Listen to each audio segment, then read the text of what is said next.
Two lives taken in a brutal way, a macabre ritual, and a crime surrounded by mysteries that were never fully explained. What really happened that night? Was it just a gruesome murder, or was something far more sinister behind the Paladin Brothers?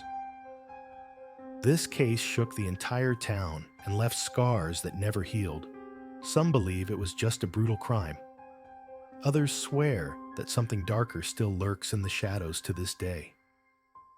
Get ready, because today we're diving into one of the most disturbing cases in recent history: the fatal satanic ritual of the Paladin Brothers. Before their names became linked to a deadly satanic ritual, before everything fell apart, Lucas and Raphael Paladin were just two ordinary brothers. Or at least, that's what everyone thought. Lucas Paladin, the eldest, was 22 years old, reserved, intelligent, passionate about philosophy and the mysteries of the universe. He was always seen as the rational one.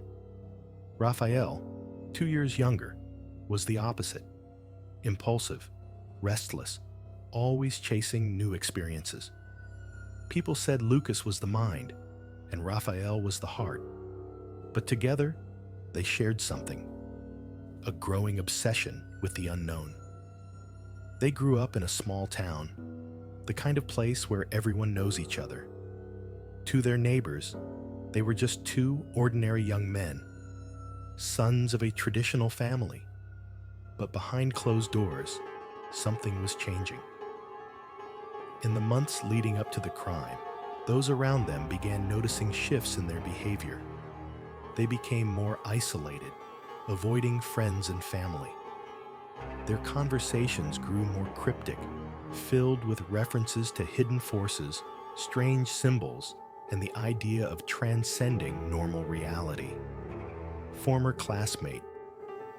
Lucas was always the quiet type, but suddenly he started talking about weird symbols, about how the world was full of hidden forces.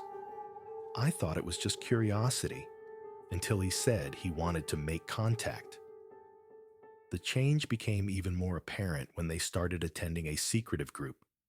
Some said it was just an occult study circle, but no one really knew what went on there.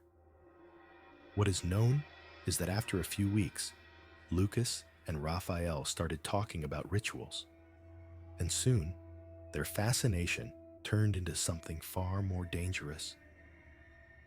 When the police searched their room after the crime, they found a notebook filled with disturbing notes, detailed descriptions of a ritual, hand-drawn symbols, passages from ancient texts about sacrifice. But what could have driven these two brothers to cross the line between curiosity and horror? And more importantly, were they really alone in this? October 17th, a night that would mark the Paladin Brothers forever, a night that would end in blood. It was past midnight when the neighbors heard the first noises. At first, it was just a strange humming sound, like a chant. Then came the screams. Terrified, someone called the police, but by the time the officers arrived, it was already too late. Inside an abandoned cabin on the outskirts of town, they found a scene that looked like something out of a nightmare. Candles still flickering, symbols drawn on the walls, their meaning unknown. And at the center of it all, the bodies. Lucas and Raphael lay on the floor, surrounded by ritualistic markings, blood smeared across the room. But there was something even more disturbing. Both of them were missing their eyes. The official report stated that it was a ritual gone wrong, that they had performed some kind of ceremony, and in a twisted turn of events, it ended in their own deaths. But something didn't add up. Forensic analysis revealed that the symbols had been drawn in advance, carefully planned, and there were signs that someone else had been there. A third person, a whole group, or something else entirely. And then there were the witnesses, people who swore they saw figures in the woods that night, shadows moving unnaturally, and the most chilling testimony of all: a tragic accident, a planned murder, or the result of something far more sinister. As the investigation unfolded, more unsettling details began to emerge, and what they found only deepened the mystery. The crime scene was unlike anything local authorities had ever seen. At first, investigators believed it was a bizarre suicide pact, but as they dug deeper, that theory started to fall apart. The first red flag: the injuries, the precision of the symbols, the missing eyes. It was unlikely that Lucas and Raphael did that to themselves. And then there was the biggest mystery of all: the footprints. Investigators found traces of blood leading outside. Footprints, but they didn't belong to the Paladin brothers. Someone else was there that night. But who? Police started looking into the so-called study group the brothers had joined. Some members claimed it was nothing more than a philosophy club, a place to discuss esoteric ideas. But others hinted at something darker. Former group member Lucas was obsessed. He kept talking about an ancient ritual, something that could open doors, but we never thought he'd actually try it. The deeper investigators went, the stranger the case became. Some claimed the brothers had fallen victim to a larger cult, one that used them as a sacrifice. Others believed they had summoned something and paid the ultimate price. And then came the biggest twist. The autopsy report revealed that the cause of death was never determined. No stab wounds, no strangulation marks, no sign of external trauma. It was as if something had just drained the life out of them. This led to the most chilling theory of all: that whatever the Paladin brothers were trying to contact may have actually answered. A ritual gone wrong, a cult sacrifice, or something even more terrifying. The case of the Paladin brothers should have been closed by now. But even today, there are questions that remain unanswered.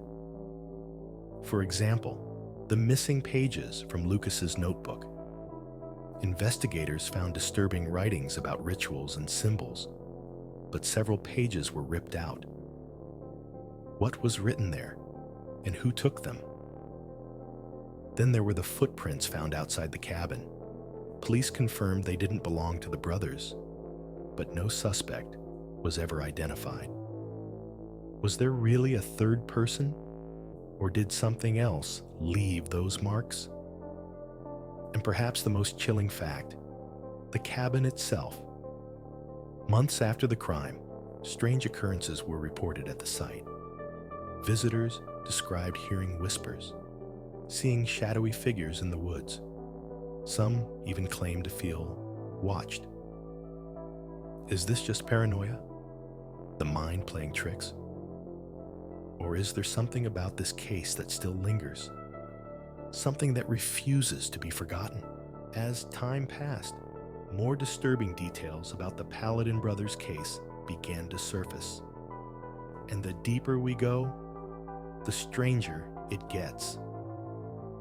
One of the most terrifying theories: that the ritual was never meant to be completed by the brothers, but by someone else.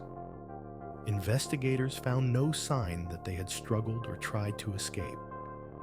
It was almost as if they had willingly offered themselves. And then there's the footage.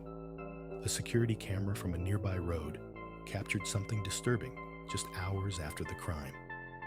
A dark figure wearing a hood walking away from the cabin. The police never identified this person. And even stranger, when they tried to enhance the image, the figure had no face. Some believe this was a surviving cult member. Others, that this thing wasn't human at all. But the most chilling part of this story is what happened years later.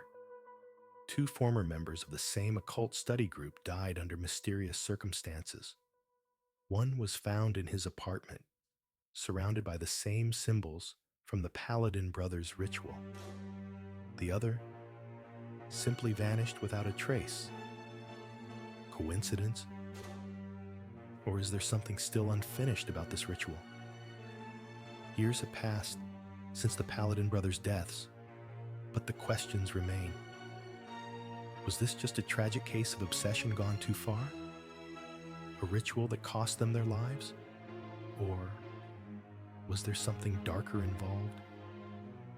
Some say the answers died with them, that whatever they were trying to summon took them instead. Others believe there are still pieces of the puzzle waiting to be uncovered. But one thing is certain: the cabin where it all happened still stands, abandoned, forgotten, and those who dare to visit, many claim they never feel alone there. So, tell me, what do you think really happened that night? A case of psychological delusion? A ritualistic murder?